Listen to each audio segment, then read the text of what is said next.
Salut les gars, je vous fais une petite vidéo sur présentation du coup du variateur qui va être sur la mob.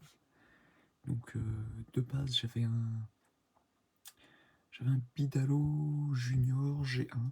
Bon, il était vachement d'occasion quoi. Je l'avais un peu retravaillé pour qu'il soit bien. Donc celui-là était bien, mais ensuite j'ai eu l'occasion d'avoir un boost sur la deuxième moto que j'ai récupérée là, pour récupérer des pièces. Il était très bien aussi, mais d'occasion. Et voilà. Du coup, j'ai réussi à le vendre. Donc, moi, il me revenait un peu trop cher le boost. Puis le Bidalo, il s'était bien vendu. Et du coup, je viens de récupérer ça. Donc, ça, faut savoir que ça vaut quand même 300 balles. Normalement, donc c'est quand même pas donné. Hein. 300 balles, ça fait un peu cher pour une pièce de mob. Mais pour ceux qui connaissent pas, ou puis sûrement pour ceux qui connaissent mais qui veulent comme voir un peu la qualité de finition, tout ça, c'est clairement une copie conforme d'un Bidalo, je sais plus quel modèle. Voilà. Et du coup, faut en profiter en ce moment. Il est à 170 € au lieu de 300 balles. Voilà. Et j'ai déjà vu des vidéos de mecs qui le font voir. Et à 300 balles, bah souvent les gars ils disent que ça vaut le coup, quoi. Donc autant dire que à 180 avec les frais de port, quoi, si tu prends que ça vaut quand même sacrément le coup. Et ce qu'on peut remarquer du coup, donc c'est déjà il a des guides, donc ça déjà c'est bien. Ça c'est le genre de truc qu'on rajoute sur certains variateurs pour gagner en fiabilité, quoi. La finition, bah, c'est du chrome, c'est très joli, très joli. Si je me trompe pas, ça et ça c'est en acier. Donc logiquement, en termes de durabilité, ça va être quand même plutôt intéressant. Le cône au centre, c'est la même dimension, si je ne me trompe pas, que le Bidalo Junior. Voilà. Mais après, niveau finition, comparé au Bidalo, bah, c'est quand même beaucoup plus propre, quoi. On n'est pas sur du métal... je pense qu'on est sur du métal coulé. Quoique même pas. Je pense plutôt que c'est du... On voit que c'est plutôt du taillé masse, quoi. Voilà.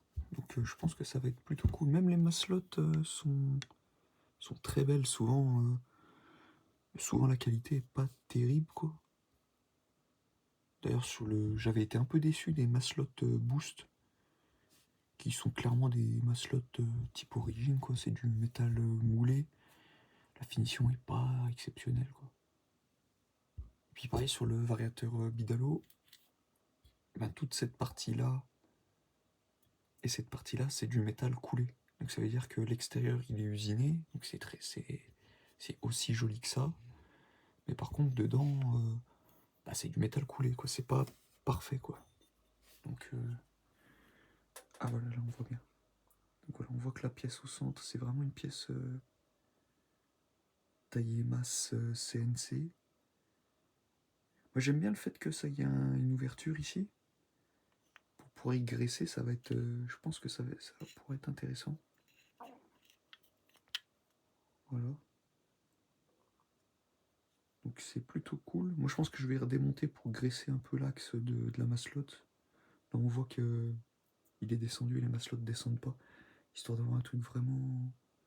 Voilà, donc c'est gravé Oméga. Ici. Ici. Et puis ici.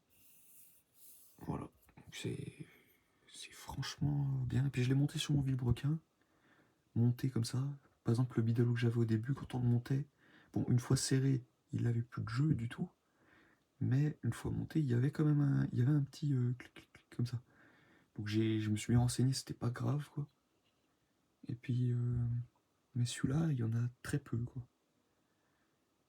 Et puis voilà. Donc voilà, petit Omega type Bidalo, on va dire. D'ailleurs, je sais pas, je me souviens pas comment il s'appelle le modèle chez Bidalo qui est comme ça. Mais ouais, c'est clairement une copie conforme, on va dire, améliorée. Hein. Donc voilà, là j'ai reçu ça. Et du coup, il vient en remplacement du premier Bidalo que j'avais et du Boost, le second Boost.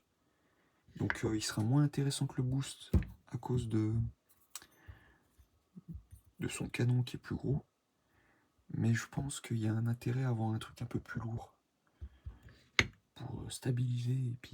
Et puis bah, celui-là, il a plus rien à prouver en termes de durabilité. Quoi. On le voit en compétition de partout. Il est vraiment bien. Quoi. Bon bah voilà. Si jamais vous avez des variateurs en tête qui marchent bien,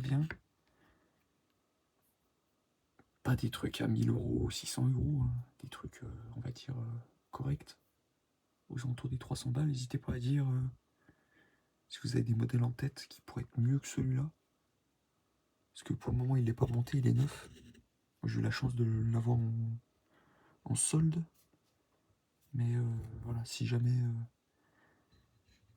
il retombe à 300 euros, je pourrais le revendre 180 facilement. Hein, c'est le prix que j'ai payé. Donc voilà.